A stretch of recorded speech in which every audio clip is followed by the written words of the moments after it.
really important that we begin to change the mindset of young people to know that your vote counts. They don't understand that the legislative arm of government is actually a co-equal arm of government. We have an incredible amount of potential. Whatever it is I was doing, because of my personal DNA, it had to be of an international standard. Which is what Seriously Speaking is all about.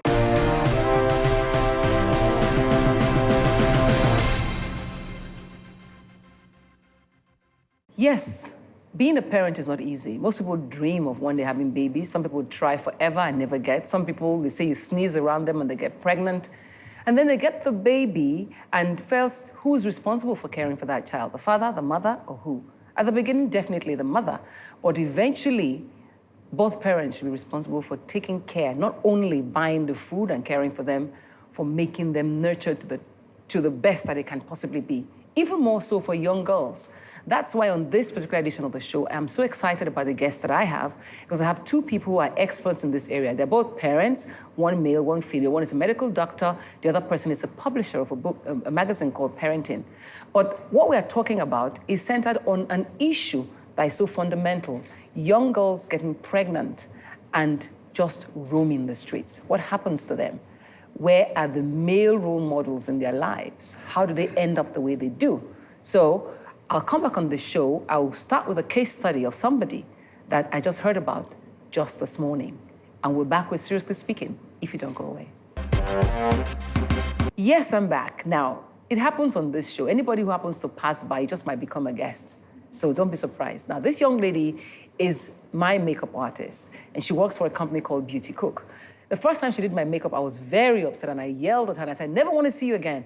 But then I met her again, and when I heard her story, I was fascinated by the story of survival that was in that story. And said, someday we're going to tell your story on Seriously Speaking.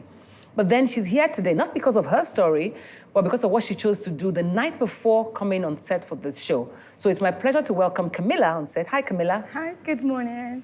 Good afternoon. Are you forgetting that it's Auntie? Whatever. Good morning, good afternoon. I've forgotten the time anyway, Auntie. You know, Camilla is part Cameroonian and part Nigerian. Yes, please. And you had a street life, more or less. Yes. By accident, what happened? Well, I lost the most precious person in my life. I'm a single mom.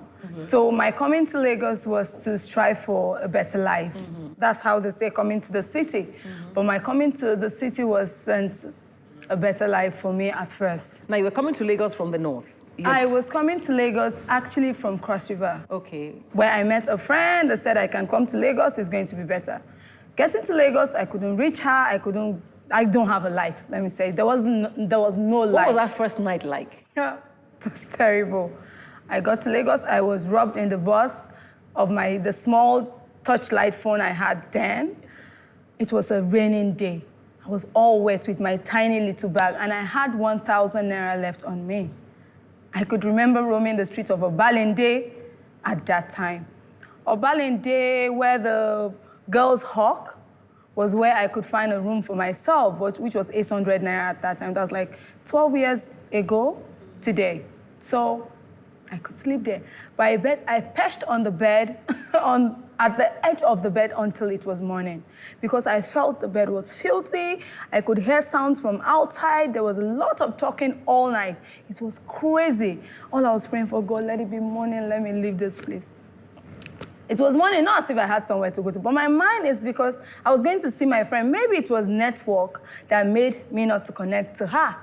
But that morning was the shock of my life, because I got to the bus stop, which was Parkview, where I was supposed to meet her. That's the estate where she lives. But I couldn't reach her. Even when I reached her, she said she's out of Lagos. And after then, she refused to pick up my call. Anyway, to cut a long story short, you had to survive because you lost your husband. Yeah. You went home to try to raise your child, Yeah. you worked, and you came to Lagos. Now, that first night was Nobalende. What happened while you're here today also was Nobalende. Yes. A young girl was roaming, Yeah. and you were worried about the fact that she had nowhere to stay. Everybody was walking around her, but you could connect. Yes.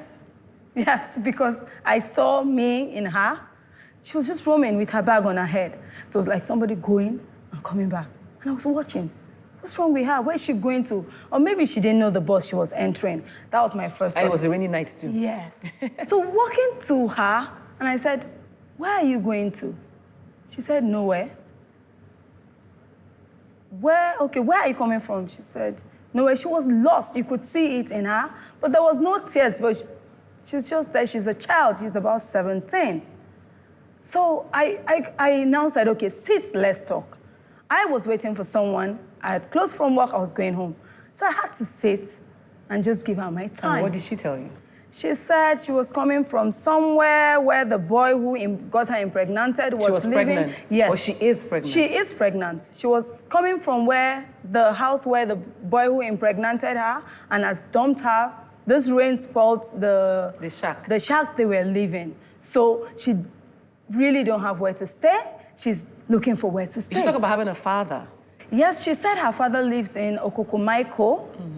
And the father got married to another wife, and that was how the whole trouble came from. So they couldn't live with him. So I guess that's why, she said that was why she came to live with her boyfriend. And along the line, I'm using her words, said, along the line, I got pregnant. And I smiled because, seriously, she was just talking innocently. She didn't feel like somebody that knew what she was saying. She was just talking like, and accidentally I got pregnant. I said, okay. So now, where are you going to? She said, nowhere. He said, I shouldn't come to where he is because he left her the Saturday before the rain started. He left her for his own sister's place.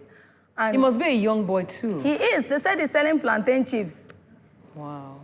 So what does that tell you about young girls on the street and growing up and the role of the family and all of that? Oh, I think, I feel a lot of parents are neglecting their job, number one.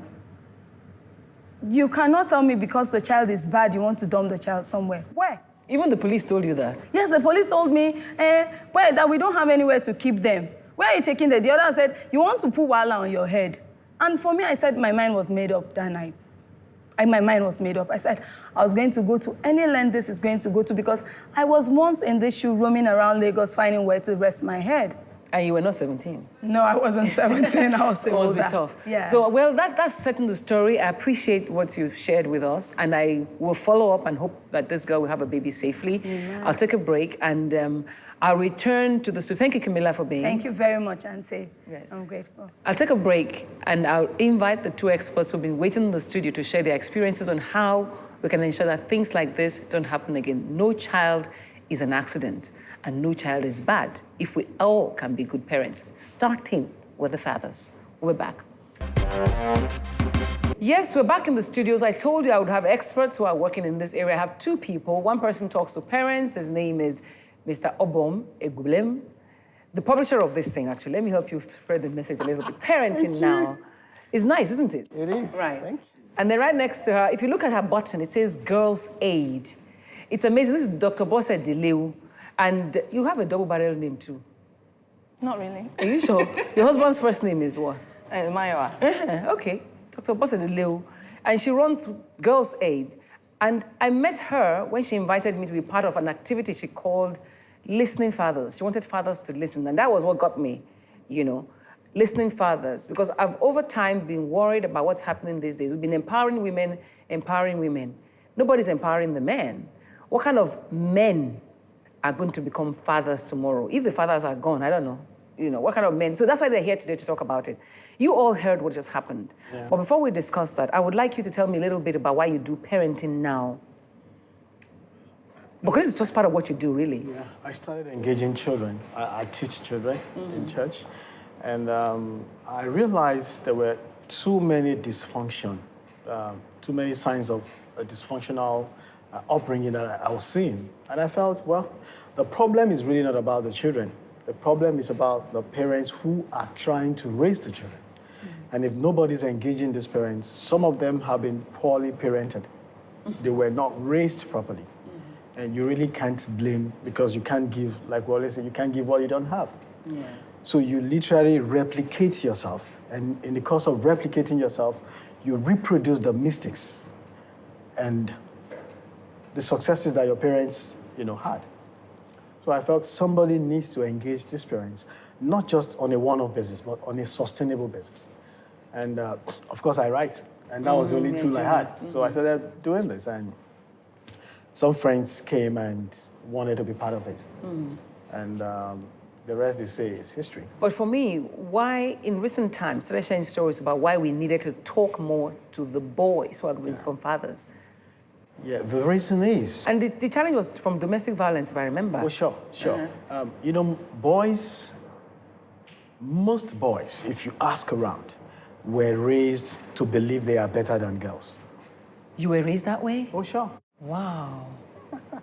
I recall those days, I came home with my report card, and I was expecting my dad to congratulate me and say, hey, nice one.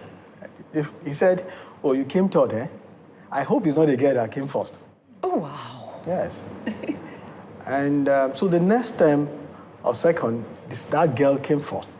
But I told him it was a boy that came first. So that the man so surely you knew that men had to be... Yes, and you see, when boys have this impression that they are better than girls, they grow with it. And they end up as men who are bossy, who don't feel their wives should have a say in the house. So even the domestic violence that we see is just the climax of the whole socialization that we go through as boys. You see women as body parts. You see them as things, as objects that should be grabbed. And the cases of even sexual abuses in workplaces, it is it's also tied perception. To that. Yes. Every lady is about her shape, it's about her sexuality, and that's it. It doesn't matter what she's got upstairs. Well, are you making inroads? Well, yeah, we're trying. Because if you are, the cases that she sees every day, she's a gynecologist. Tell me about those things that you used to see that made you decide that we must talk more to the fathers. Okay. All right, thank you for having me. I think my interest in girl children actually started from when I was an undergraduate. I was part of an organization called Action Group on Adolescent Health. So I I was remember, that's my friends. Yes, I did that for the 7 You years. were volunteering for them. Yes, for when I was in medical school. And then I realized that there was so much information gap for both boys and girls, but especially girls, and that most mistakes that girls make, every gender seems to have mistakes that are kind of particular to them, but most mistakes that girls make are kind of related to relationships. And most relationships that girls form is either they're trying to replicate what they have at home or they're trying to have exactly opposite of what they had at home. So of course, when I finished medical school, I started working. So all the practices, whenever I see young patients, in fact, the Action Group on Adolescent Health made me do obstetric and gynecology. It had to be what I had to do with girls. And then I realized that these young girls, whenever the complication starts, when you try You're talking here about abortions now. Abortions, not only abortions, sexually transmitted diseases, the cycle of abuse that comes from once a girl gets pregnant, the family breaks, it becomes a big issue at home, there's abandonment. So it's like even after that baby, it's a vicious cycle. They become pregnant again within a short while because they have to fend for themselves. They don't have skills to fend for themselves. You heard what she said, and we heard the story of that young girl, a 17-year-old roaming the streets of Lagos, pregnant, running away from the father. Should the father abandon her at that time? Would it be justified to do so? Well, we don't have the details, but looking at where she is at the moment, if they had a healthy relationship, the girl won't be there. What's a healthy relationship? A healthy relationship is the kind of relationship a loving husband has with his wife. You have 2 daughters. In the absence you of have sex. 2 daughters. Yes, I have, yeah. So I have 3 daughters. Oh, 3 daughters. Oh, interesting. And 1 son. I have 2 adopted kids and 2 biological daughters. Okay.